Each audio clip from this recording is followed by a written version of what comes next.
Hello everyone and welcome back.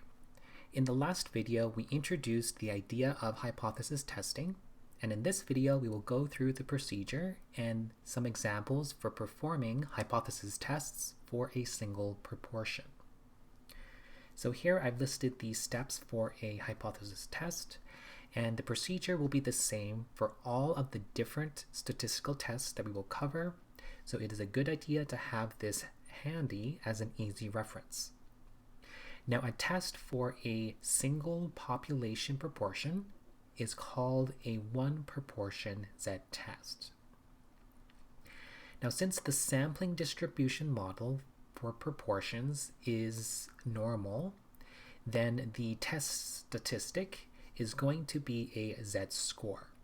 And so we will standardize our data to find the test statistic. And because we want to use the normal model, we will need to check the assumptions and conditions for the sampling distribution model. So recall that the independence assumption, which can be checked by the randomization and the 10% condition, and we have the sample size assumption, which can be checked with the success and failure condition. Now there is a slight difference in how we check the success and failure condition. So here we will calculate what are called the expected counts, which is given by n times p naught and n times 1 minus p naught, where p naught is the hypothesized value in the null hypothesis. And these values must be at least 10. Alright, so let's take a look at an example. Let p be the proportion of obtaining heads on a coin flip. Mike claims that the coin is fair, but Kyle wants to test whether Mike's claim is true. Kyle took a random sample of size 100, and the results shows 39 heads. Carry out a test of hypothesis with a significance level of 0.05 and state your conclusion. So the first step is to state the hypotheses for the test. So Kyle wants to test whether the coin is fair.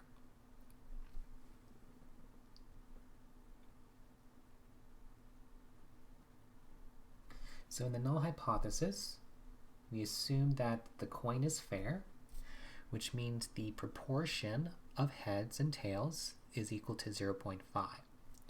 And so the null hypothesis is that the coin is fair, so the proportion of heads is 0.5,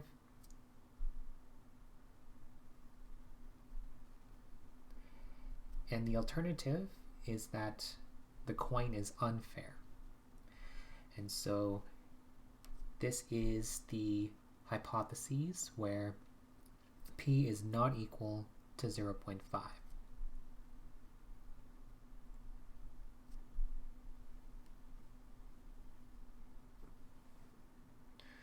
Now the next step is to check the assumptions and conditions.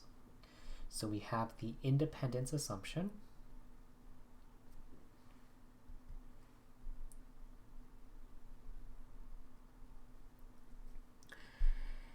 And so what this means is that the outcome of a coin toss should not affect the outcome of other coin tosses.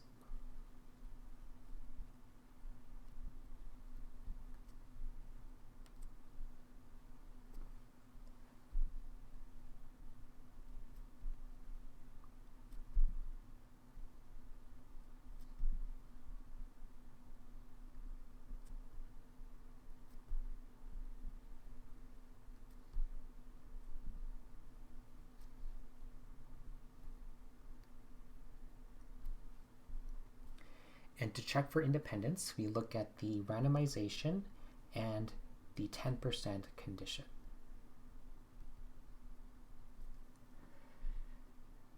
So we're given that Kyle took a random sample of 100 coin tosses. And so the randomization condition is met.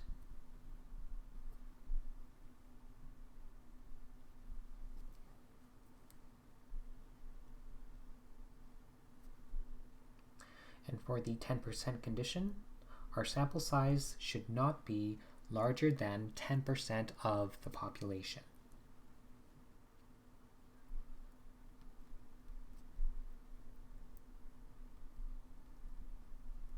So here we have a sample size of 100,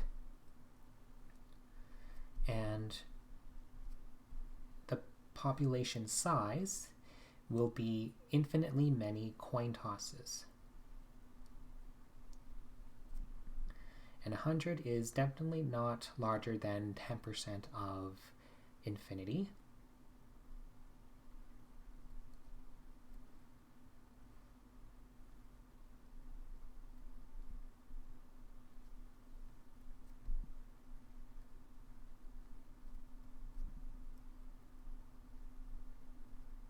And so this condition is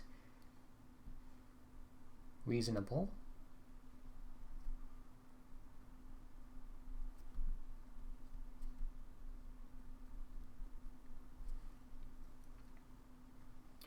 Now the other assumption is that we need to have a large enough sample .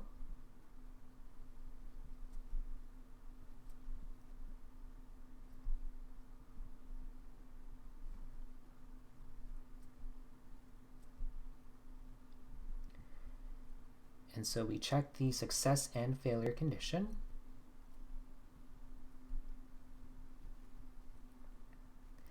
And since we're performing a hypothesis test, we will check the expected counts.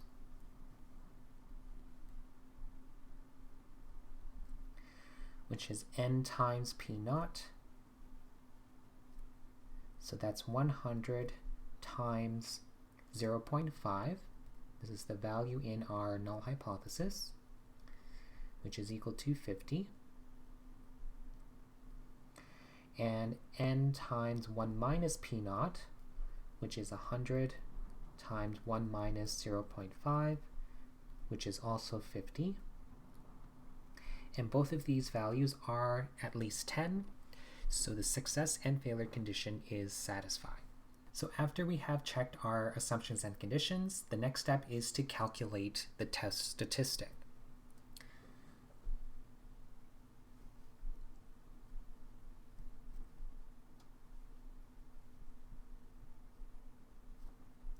So our test statistic is p hat, which is our sample proportion that we observed, minus p naught divided by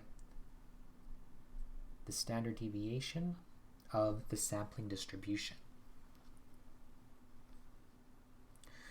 So let's calculate p hat. So we observed 39 heads out of 100.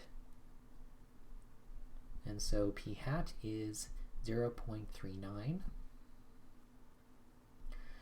And the standard deviation of our sampling distribution model is the square root of p naught times 1 minus p naught divided by n.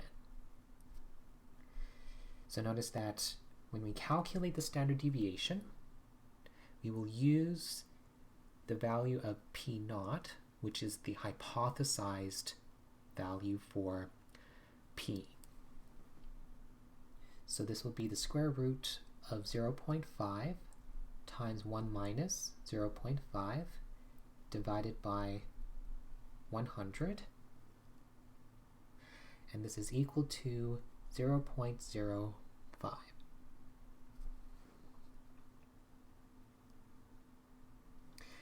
And so now we can calculate our test statistic, which will be a z-score. So this becomes 0.39 minus 0.5 divided by 0.05. And this will be approximately negative 2.20, rounding to 2 decimal places.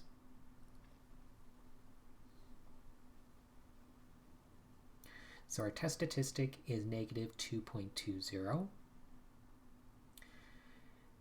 And now we can calculate the p-value. So the probability of observing our test statistic, or more extreme than our observed statistic. Now, the p-value will depend on the type of test we are performing. So since the alternative hypothesis is two-sided, this will be a two-tailed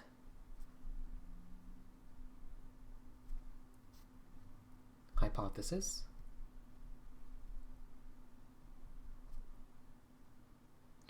Which means the p-value is going to be the area of both tails under the sampling distribution model. So our test statistic we observed was negative 2.20. And so since this is a two-tailed test, the p-value is going to be the area of both tails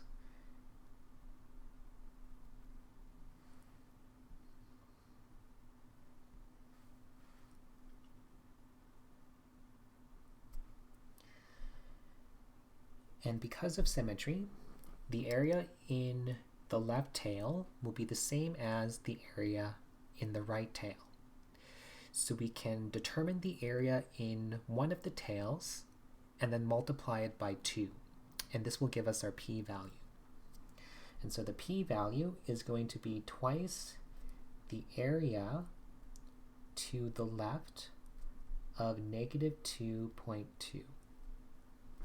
So looking up negative 2.20 in the Z table gives us 0.0139. So the area to the left of negative 2.20 is 0.0139.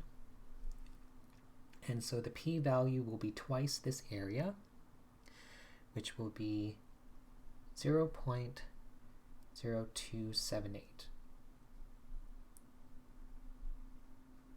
So what the p-value is saying is that assuming that the null hypothesis is true, then the probability we observed our test statistic, or more extreme than what we have observed, is 2.78%. So in other words, assuming that the coin is fair, that's the null hypothesis, then the probability that we observe less than 39 heads or more than 61 heads from 100 coin tosses is 2.78%.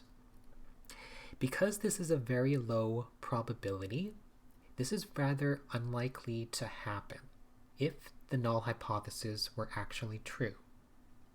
And since this probability is lower than the specified significance level of 0.05, then we have enough evidence against the null hypothesis. So since the p-value, which is 0.0278, is less than the alpha value of 0.05, then we reject the null hypothesis.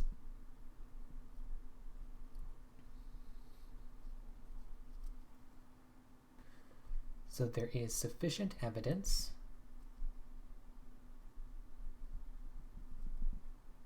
to conclude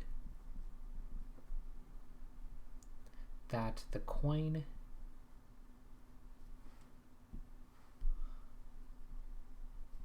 is not fair.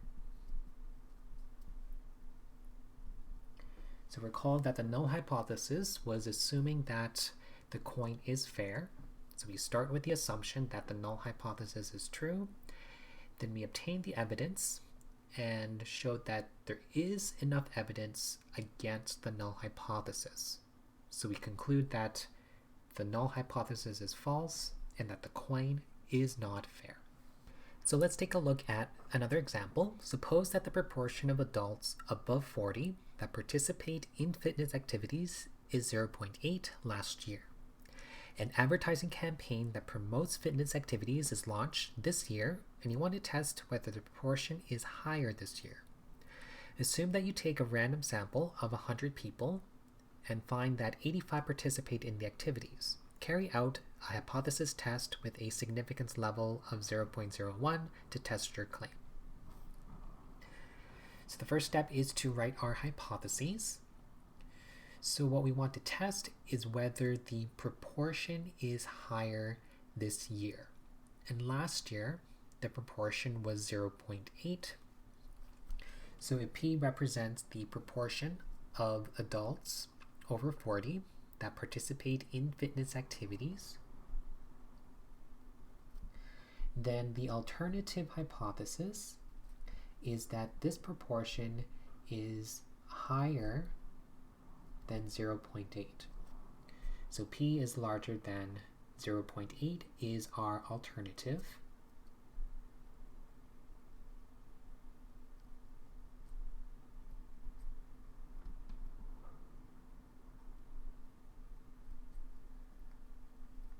And so this tells us that our null hypothesis is P equals 0.8.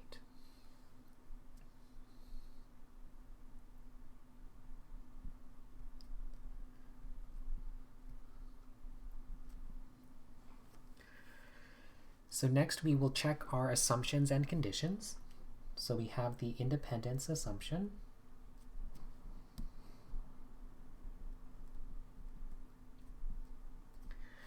And so that means that an adult that participates in fitness activities should not affect other adults that participate in fitness activities.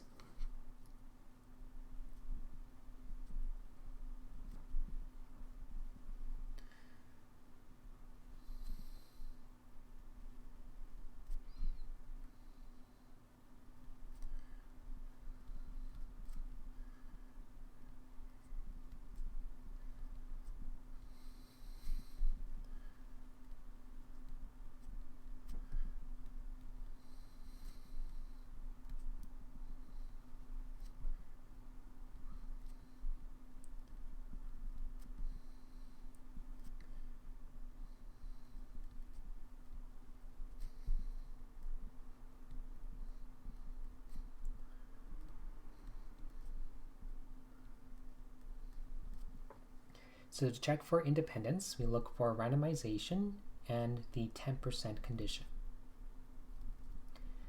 So we're given that we have taken a random sample, and so the randomization is met.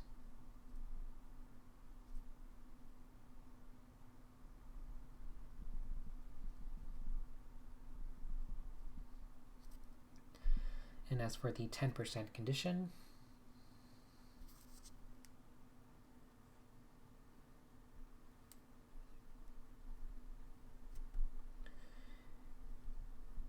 the sample size should not be larger than 10% of the population.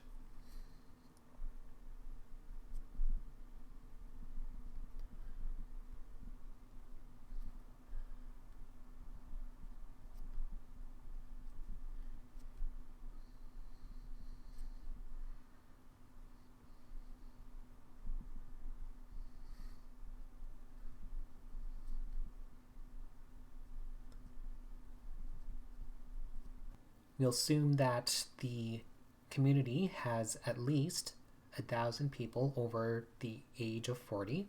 So this is a reasonable assumption if the city is large enough.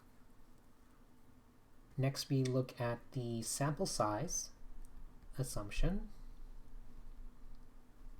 So our sample needs to be sufficiently large.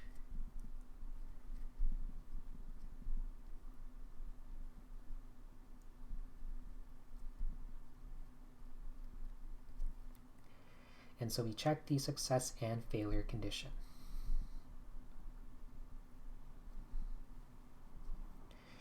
So once again, we look for the expected counts. So n times p naught, that is 100 times 0.8, which gives us 80. And n times 1 minus p naught, which is 100 times 1 minus 0.8, which gives us 20. And both of these are larger than 10, so the success and failure condition is met. So now we'll go ahead and calculate the test statistic.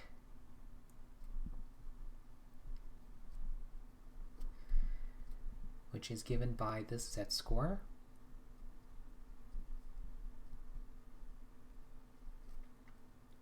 So the sample proportion is 85 out of 100, which is 0.85. And the standard deviation is the square root of p naught times 1 minus p naught all over n. So that is the square root of 0.8 times 1 minus 0.8 all over 100. And this will be 0.04.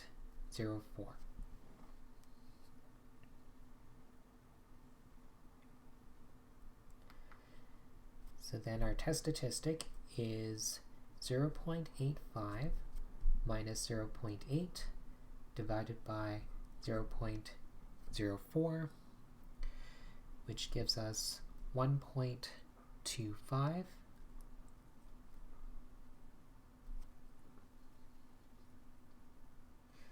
And now that we have our test statistic, we can calculate the p-value. So we have an upper tail test.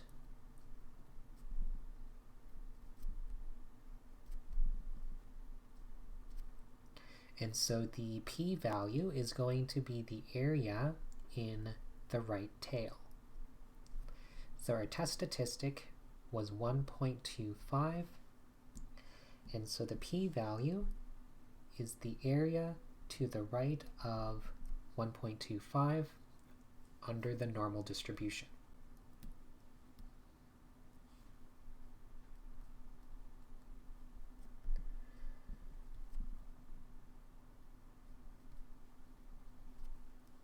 Since we want the area to the right of 1.25, we'll use the complement rule, which gives us 1 minus the area to the left of 1.25. Looking up 1.25 in the Z table, we find the area to the left of 1.25 is 0.8944. So that's 1 minus 0.8944, which is 0.1056. Now that we have our p-value, we'll compare it to the significance level. Our significance level is 0.01, and our p-value is larger than alpha. So our p-value, which is 0.1056, is greater than the significance level of 0.01. And since our p-value is larger than alpha, then we fail to reject the null hypothesis.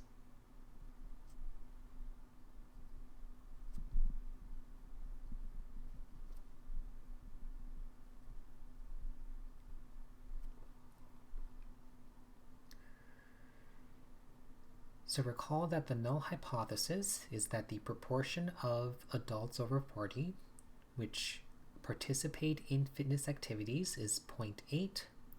We fail to reject the null hypothesis.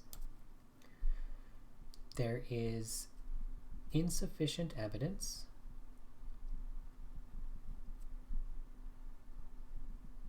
to conclude that the proportion of adults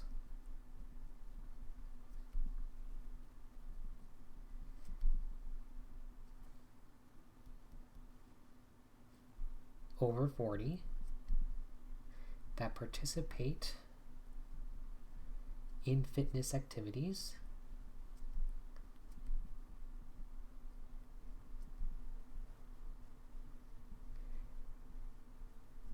is higher than 0.8.